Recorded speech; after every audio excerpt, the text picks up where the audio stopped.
This is the 2016 Mustang GT. Now it's clear that Ford tried to modernize this car.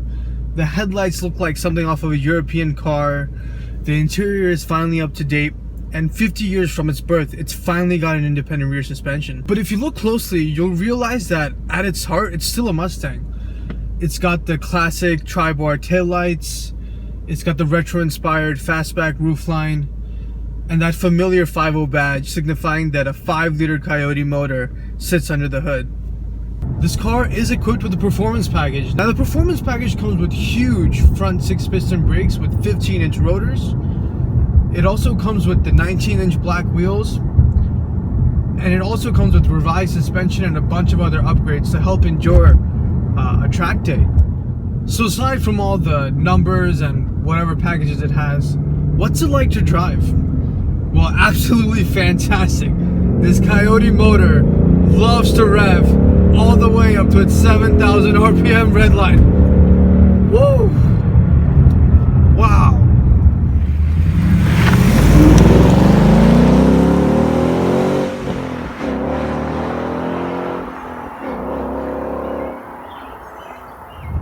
The motor is the highlight of this car. It loves to rev, but it also makes power everywhere. With 400 pound-feet of torque and 435 horsepower, you have more than enough. Now, as I said, this car comes with the performance pack, which comes with a revised suspension. It's stiffer than the stock suspension, but it still rides really well. It soaks up all the bumps really nicely, and for daily driving, it's very suitable.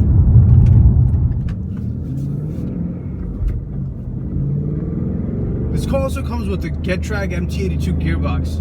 Now this is the same gearbox that was in the previous generation Mustang, but it's been vastly improved. The shifts are notchy, the throws are short. Sometimes it might feel a bit clunky, but overall it's a good transmission, and the clutch pedal feel is good too. The steering is very nice in this car, to be honest. It's a little slow and there's a little bit of a dead spot in the middle, but it provides really good feedback from the front axle, especially considering that it's electrically assisted. And the braking is absolutely amazing, gives you so much confidence, and the brakes are so good. The pedal feel is so nice. You get bite right on top of the pedal. The handling on this car is pretty impressive, to be honest. Now at the limit, there's a little bit too much body motion. The nose dives when you hit the brakes. The rear end squats quite a bit when you hit the gas. And sometimes through corners you might feel a little bit too much body motion. But who cares when you got an engine like this?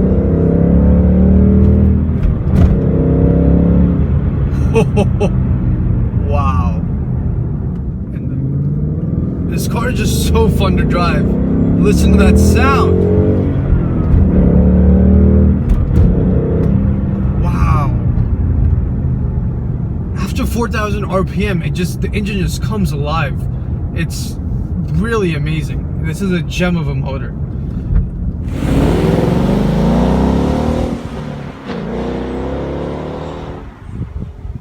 This car is just so fun to drive. It's so visceral.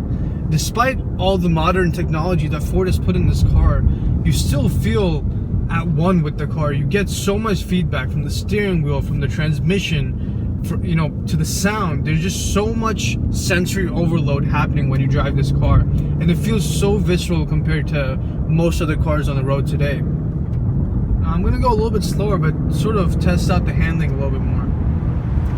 For this big of a car, like, the hood is huge. It handles the corners very nicely. It stays pretty flat, and you have a good sense of where the car is and how it's turning through the corner. You get good feedback from all parts of the car. And I can't emphasize enough how much the brakes aid in this car's handling.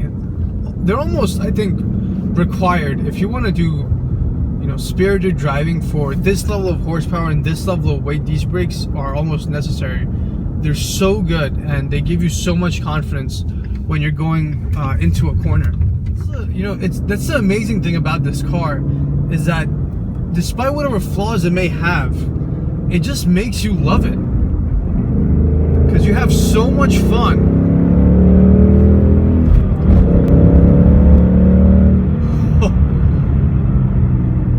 I have no words. Whatever flaws it may have, you're having so much fun, and it makes you smile so much that you just forget about whatever minor flaws it may have. Sure, the transmission may feel a bit clunky at times. Sure, the steering might feel a little bit slow. And sure, the suspension might not be perfect. But really, who cares when you're smiling this much? This is really a big step for Ford.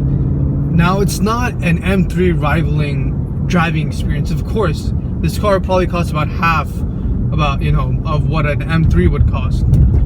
But if you want a car that gives you amazing value for money and makes you smile every time you get in the car, every time you hit the start button, and every time you hit the throttle, then this might be the car for you.